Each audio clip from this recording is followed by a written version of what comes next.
We have witnessed the greatest centre back in Real Madrid history, if not the greatest centre back of the world.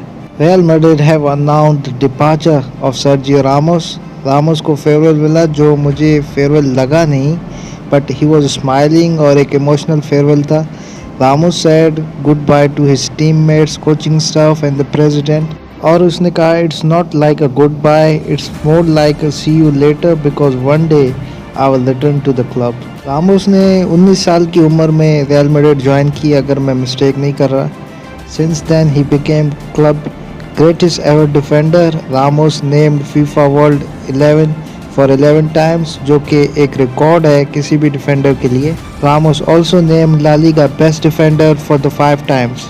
तो अब आते हैं असल मुद्दे पे, और हो सकता है मेरी ये बातें कुछ लोगों को अच्छी ना लगें, बट मैं यहाँ पे अपना ओपिनियन देने की कोशिश करूँगा और your opinion is also respected.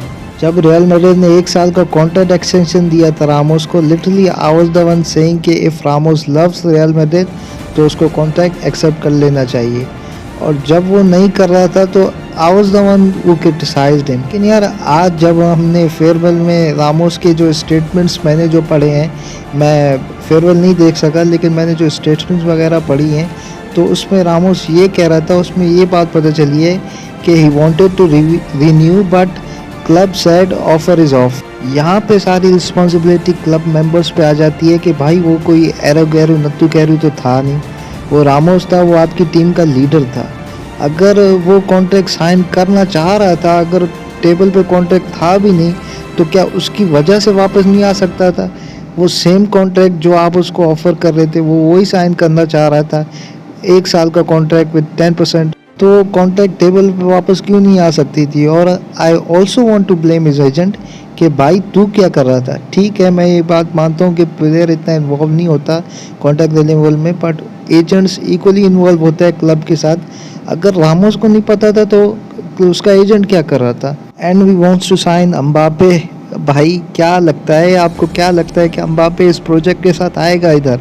उधर अगर मैं पीएसजी की बात करूँ तो पीएसजी एम्बापे के अराउंड एक प्रॉपर जो है वो प्रोजेक्ट बिल्ड कर रही है. और हमारे जो प्लेयर्स हैं वो भी जा रहे हैं. वरान का भी कंफर्म नहीं है कि वो एक्सटेंड करेगा या नहीं करेगा, और वरान कुड ऑल्सो लीव. और अब जो नाम सामने आ रहा है वो वलेखो का सामने आ रहा है कि 4th डिफेंडर वो होगा रियल मैड्रिड में. और मैंने बहुत से मैड्रिड फैन को देखा है ट्विटर पे कि वो कह रहे हैं कि भाई नए प्रोजेक्ट के लिए रामोस का जाना ज़रूर. घंटे का नया प्रोजेक्ट, नए प्रोजेक्ट के लिए आप पहले साइनिंग्स करते हो. रामोस को भेजने से पहले आपको प्रॉपर रिप्लेसमेंट ढूंढने थे. अभी वलेंको की बातें सुनने में आ रही हैं कि वो आ रहा है 4 सेंटर बैक. ये तो हाल है हमारे नए प्रोजेक्ट के लिए. हकीमी रेगुलर को सेल कर दिया था हमने और मेंडी को लिया था जिसकी कोई ख़ास ज़रूरत थी नहीं, क्योंकि रेगुलर उस वक्त बहुत ज़बरदस्त परफॉर्म कर रहा था. असेंसियो, विनी, मार्सेलो, इसको ये आपका नया प्रोजेक्ट है. अगर आपको नए प्रोजेक्ट में वाकई काम करना था तो सबसे पहले आपको इनमें से कुछ प्लेयर्स जो थे वो सेल करने थे, कुछ लोन करने थे. उसके बाद बारी आती रामोस की. Perez always disrespected club legends. इकर के टाइम पे यही हुआ. पेपे का भी सेम सीन था, उसको भी 2 साल का कॉन्ट्रैक्ट एक्सटेंशन चाहिए था बट रियल मैड्रिड ने दिया नहीं. And he is still bossing at the age of 38 Juventus के अगेंस्ट जो उसने परफॉर्मेंस दी थी. Plus he is also playing in the Euro. Ronaldo का भी सिनेरियो अच्छी तरीके से हैंडल नहीं किया था पेरेज ने. Perez has done a lot for this club, a lot of positives. बहुत सारी अच्छी चीज़ें उसने की, no one deny that. But I think now it's the time that we need to look for a change. अगर कोई बेहतर option है तो, बिकॉज यार I think we have to respect our legends. यार अगर वो 1 साल का कॉन्ट्रैक्ट एक्सटेंशन मांग रहा था तो आप अगर दे देते तो आपको मौत नहीं आ जाती. But Ramos is going and it's crazy.